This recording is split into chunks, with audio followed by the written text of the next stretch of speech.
नेपालको पवित्र भूमिमा जमिनको करिब 100 फिट मुनि एउटा यस्तो रहस्यमय धाम लुकेको छ जहाँ पुग्ने बित्तिकै कानमा गुन्जिन्छ एक झरनाको गर्जन।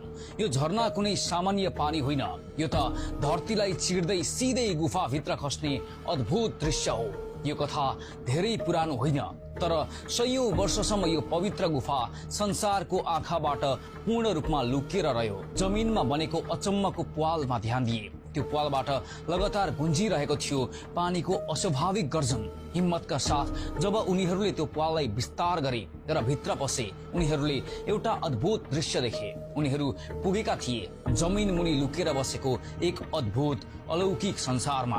भित्र उनीहरूले देखे एक लामो घुमाउरो गुफा जसको एउटा स्वयम्भूको शिवलिङ्ग।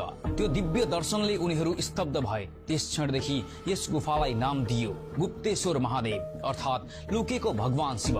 र यो चमत्कारी स्थान अवस्थित छ नेपालकै सौन्दर्य शहर पोखरामा।